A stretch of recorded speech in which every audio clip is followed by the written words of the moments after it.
Hello students. मैं उम्मीद करता हूं कि आप लोग स्वस्थ होंगे, मस्त होंगे और पिछला वीडियो भी देख लिए होंगे। तो जो लोग नए हैं, पिछला वीडियो नहीं देखे हैं, पिछले वीडियो का लिंक मैं डिस्क्रिप्शन बॉक्स में दे दिया हूं। आप वहां से क्लिक करके डायरेक्ट उस वीडियो को देख सकते हैं। ठीक है, तो गाइज मेरे प्यारे प्यारे डियर स्टूडेंट्स, मैं हूँ वेद प्रकाश मौर्य। ग्रामर हब में आपका बहुत बहुत स्वागत करता हूँ। तो आज हम लोग स्टडी करेंगे फ्यूचर इंडेफिनिट टेंस के बारे में। ठीक है, तो सबसे पहले हम ये जान लेते हैं कि ये फ्यूचर इंडेफिनिट होता क्या है। फ्यूचर मीन्स होता है भविष्य और इंडेफिनिट मीन्स होता है अनिश्चित। मेरे कहने का मतलब है कि जिस सेंटेंस से हमें ये पता चले कि उसमें जो वर्क हो रहा हो वो अनिश्चित हो और जो वर्क हो वो फ्यूचर टेंस यानी भविष्य में हो रहा हो। ठीक है, तो वो वाक्य वो सेंटेंस आपका फ्यूचर इंडेफिनिट के अंतर्गत आएगा। ठीक है, तो अब उसके बाद प्रश्न ये उठता है, हम इसको पहचानेंगे कैसे। तो पहचानने का जो तरीका होता है, रिकॉग्नाइजेशन होता है, वो होता है कि वाक्य के अंत में मेन वर्ब के साथ गा गी गे या ता होगा, ती होंगे आदि ऐसे शब्द रहेंगे, तो हम समझ जाएंगे कि वो फ्यूचर इंडेफिनिट टेंस में ही है। ठीक है, अब हम बात करते हैं इसके एक्सिलरी वर्ब की। Axillary verb means helping verb, helping verb means सहायक क्रिया। तो जो सहायक क्रिया होता है फ्यूचर इंडेफिनिट टेंस का, वो होता है विल और शैल। ठीक है, अब प्रश्न ये उठता है कि विल कहाँ यूज करें और शैल कहाँ यूज करें। विल जो होता है वो ऑल सब्जेक्ट के साथ यूज होता है, आई और वी को छोड़ करके। ठीक है, आई और वी के साथ सिर्फ सेल का यूज होता है और बाकी सबके साथ बिल का यूज होता है। ठीक, कभी कभी ऐसा होता है, ऐसा हो जाता है कि सेल जो है आल सब्जेक्ट के साथ यूज होता है और आई और वी जो है बिल के साथ यूज होता है। ये कब होता है अभी हम आपको आगे बताएंगे। ठीक है, तो पहले देखिए रूल ऑफ अफर्मेटिव सेंटेंस। इसके पहले हम अफर्मेटिव सेंटेंस के रूल के बारे में स्टडी करते हैं।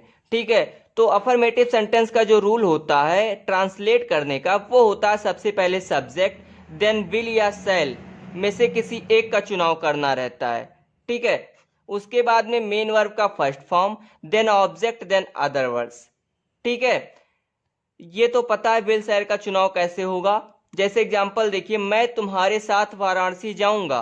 अब ये वाक्य देखिए, ये सेंटेंस के लास्ट में गा गी गे है, मतलब गा गी गे है, ये तो क्लियर हो गया कि फ्यूचर इंडेफिनिट टेंस में ही है।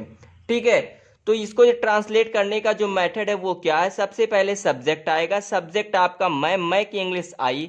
उसके बाद में बिल या सेल में से किसी एक का चुनाव करना है। मैंने बताया कि आई के साथ क्या यूज होता है, सेल यूज होता है, सेल हो गया।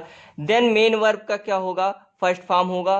देन इसमें मेन वर्ब क्या है, जाऊंगा यानी जाने, जाने की इंग्लिश गो होता है, गो हो गया। देन आपका ऑब्जेक्ट आएगा, वाराणसी ऑब्जेक्ट है, गो टू वाराणसी। तुम्हारे साथ अदर वर्ड्स है तो विद यू, ये हो जाएगा I shall go to Varanasi with you, मैं तुम्हारे साथ वाराणसी जाऊंगा।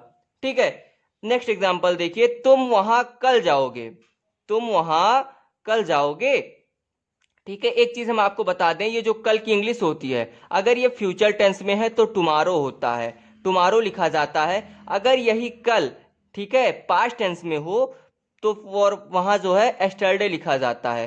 ठीक है, पास्ट टेंस में कभी भी कल की इंग्लिश जो होता है वो जो है टुमारो नहीं लिखा जाता है, और फ्यूचर टेंस में कभी भी कल की इंग्लिश एस्टरडे नहीं लिखा जाता है। ठीक है, इसको आप लोग ध्यान रखिएगा। तो उसके बाद देखिए नेक्स्ट एग्जांपल देखिए, क्या है, तुम वहां कल जाओगे। तो सबसे पहले सब्जेक्ट आएगा, सब्जेक्ट क्या है इसमें, तुम का इंग्लिश यू, यू के साथ क्या लगेगा, मैंने बताया आई और वी को छोड़ करके बाकी सबके साथ जो है क्या लगेगा,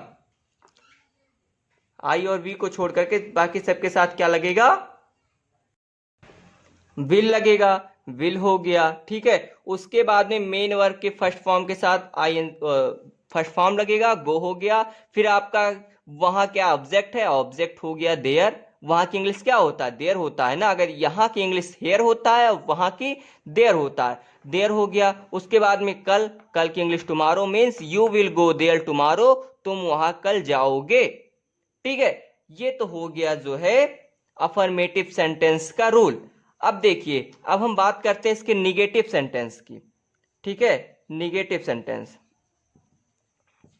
निगेटिव सेंटेंस की जब बात करते हैं तो मेरे प्यारे कुछ नहीं होता है, बस इन्हीं विल और शैल के बाद में नॉट लग जाता है।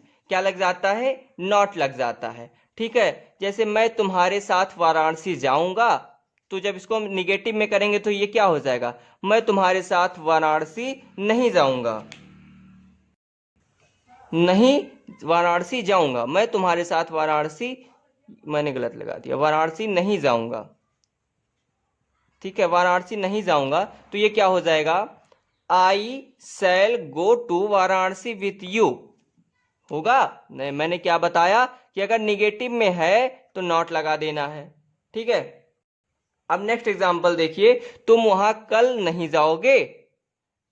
निगेटिव में हमने कर दिया तुम वहां कल नहीं जाओगे, तो ये क्या हो जाएगा? You will not go there tomorrow.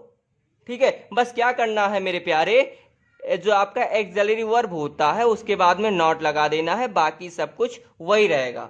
ठीक है, अब देखिए ये तो हो गया अफर्मेटिव और निगेटिव सेंटेंस के बारे में। अब हम बात करते हैं इंट्रोगेटिव सेंटेंस के बारे में। तो इंट्रोगेटिव सेंटेंस का जो रूल होता है उसमें पहला कॉन्सेप्ट है आपका, जब सेंटेंस क्वेश्चन वर्ड से स्टार्ट हो। ठीक है, तो फिर क्या रूल लगेगा? विल या शैल में से किसी एक का चुनाव करना है, फिर आपका सब्जेक्ट आएगा, फिर मेन वर्ब के साथ मेन वर्ब का फर्स्ट फॉर्म रहेगा, then object, then other words रहेगा। ठीक है, जैसे एग्जांपल देखिए, क्या वह इन खिलौनों से खेलेगा? तो सबसे पहले मैंने क्या बताया, अगर क्वेश्चन वर्ड से स्टार्ट हो यानी प्रश्नवाचक शब्द से स्टार्ट हो तो विल या शैल में से किसी एक का चुनाव करना है, जो कि कैसे करना आपको पता है। तो यहाँ सब्जेक्ट क्या है? वह। वह क्या है होता कि इंग्लिश क्या होता है? ही के साथ क्या यूज होगा? विल। विल हो गया, विल ही। उसके बाद में क्या होगा? मेन वर्ब का फर्स्ट फॉर्म, खेलना यहाँ मेन वर्ब है इसलिए यहाँ प्ले हो गया। फिर उसके बाद में इन खिलौनों, इन खिलौनों से, तो ये क्या हो जाएगा? विद दीज टॉयज होगा। हमने सॉरी गलत लिख दिया, विद दीज टॉयज होगा। ठीक है, ये हो जाएगा will he play with these toys, मतलब क्या वह इन खिलौनों से खेलेगा। ठीक है, अब देखिए मेरे प्यारे नेक्स्ट कॉन्सेप्ट क्या है, पहले देखिए इसी कॉन्सेप्ट में देख लीजिए, अगर ये निगेटिव में भी हो। ठीक है, अगर यही सेंटेंस निगेटिव में भी हो तो क्या हो जाता है? बस कुछ नहीं होता मेरे प्यारे, सब्जेक्ट के बाद यहां भी नॉट लग जाता है। ठीक है, सब कुछ वही रहता है, जैसे क्या वह इन खिलौनों से नहीं खेलेगा, नहीं खेलेगा, तो ये क्या करना है? Will he not play with these toys. ठीक है, बस क्या करना है? सब्जेक्ट के बाद नॉट लगा देना है, बाकी सब कुछ वही रहेगा। सेकंड देखिए नेक्स्ट कॉन्सेप्ट क्या है आपका, जब क्वेश्चन वर्ड बीच में हो, क्वेश्चन वर्ड आपका बीच में हो तब क्या होगा? तब होगा आपका, क्वेश्चन वर्ड की इंग्लिश लिखते हैं, कहाँ लिखते हैं? पहले लिखते हैं। अगर क्वेश्चन वर्ड से सेंटेंस स्टार्ट होगा तो उसकी इंग्लिश नहीं लिखते हैं। अगर क्वेश्चन वर्ड बीच में हो तो उसकी इंग्लिश लिखते हैं, वो भी कहाँ लिखते हैं? सबसे पहले लिखते हैं। ठीक है, बाकी सारा रूल वही रहता है। देखिए विल शैल, फिर सब्जेक्ट मेन वर्ब का first form, then object, then other word, सारा वही रहता है। ठीक है, बस क्या कहते हैं? क्वेश्चन वर्ड का इंग्लिश लिख देते हैं। ठीक है, जैसे एग्जाम्पल देखिए, वे रात में कहाँ ठहरेंगे। अब देखिए इसमें क्वेश्चन वर्ड बीच में आ गया ना, बीच में आ गया तो मैंने क्या बताया, अगर बीच में है तो उसकी इंग्लिश लिखते हैं, कहाँ लिखते हैं? सबसे पहले। तो कहाँ की इंग्लिश क्या होता है? वेयर। वेयर के बाद में विल लगेगा, क्यों लगेगा? क्योंकि सब्जेक्ट वहां वे है, वे की इंग्लिश क्या होता है? दे, और दे के साथ में विल का यूज होता है। ठीक है, तो वेयर विल दे, ठहरने के लिए स्टे होता है, स्टे रात में, at night means where will they stay at night means वे रात में कहाँ ठहरेंगे। ठीक है, समझ में आ गया ना? अगर कहीं भी कोई भी डाउट होगा तो मेरे प्यारे तुरंत कमेंट बॉक्स में लिखकर पूछते रहिएगा। ठीक है, तो अब नेक्स्ट कॉन्सेप्ट देखिए, अगर यही सेंटेंस आपका निगेटिव में भी हो, किस में हो? निगेटिव में भी हो, तो निगेटिव में होगा तो क्या हो जाएगा आपका? कुछ नहीं होता है, बस यही क्या हो जाता है आपका, सब्जेक्ट के बाद में नॉट लग जाता है। ठीक है, ये हो जाएगा क्वेश्चन वर्ड की इंग्लिश लिखेंगे, उसके बाद में विल या शैल में से किसी एक का चुनाव, फिर सब्जेक्ट, फिर नॉट, फिर मेन वर्ब का first form, then object, then other words. ठीक है, जैसे एग्जांपल देखिए, वे रात में कहाँ नहीं ठहरेंगे, कहाँ नहीं ठहरेंगे, तो ये क्या हो जाएगा? वेयर विल दे नॉट, ये आपका जो है सब्जेक्ट के बाद सिर्फ नॉट लग जाता है, बाकी सब कुछ वही रहता है। ठीक है, where will they not stay at night means वे रात में कहाँ नहीं ठहरेंगे। ठीक है, तो अब हम बात करते हैं कि विल और शैल का चुनाव कभी कभी अपोजिट हो जाता है। ठीक है, कब होता है? जब किसी को धमकी दी जाए या फिर वादा किया जाए या फिर दबाव से अपनी बात रखी जाए, तो जो विल और सेल का चुनाव होता है ये अपोजिट हो जाता है। मीन्स विल का जो चुनाव होता है, जो विल यूज होता है, वो आपका जो है आई और बी के साथ हो जाता है और सेल आपका आल सब्जेक्ट के साथ यूज होता है। ठीक है, तो फिर जैसे एग्जांपल देखिए, वह खाना बनाएगी, तो ये तो नॉर्मल है, वह खाना बनाएगी। तो ये जब इसके अकॉर्डिंग, क्या पहले के अकॉर्डिंग जब चेंज होगा तो क्या हो जाएगा, normally she will cook the food. अब यही सेंटेंस देखिए, वह ही खाना बनाएगी, अब ये तो दबाव हो रहा है ना कि वह ही खाना बनाएगी ना, वह ही खाना बनाएगी मतलब दबाव हो रहा है। तो इसका जो विल और सेल का चुनाव था अपोजिट हो जाता है, ये क्या हो जाता है, सी सेल कुक द फूड। ठीक है, मीन्स वह ही खाना बनाएगी। ठीक है, तो मेरे प्यारे डियर स्टूडेंट्स, अब हम मिलते हैं आपको नेक्स्ट वीडियो में नेक्स्ट टॉपिक के साथ। तब तक आप मुस्कुराते रहिए, मस्त रहिए और मन लगाकर पढ़ते रहिए। अगर कहीं कोई डाउट हो तो कमेंट बॉक्स में लिखते रहिए। ठीक है, तो फिर जय हिंद, जय भारत।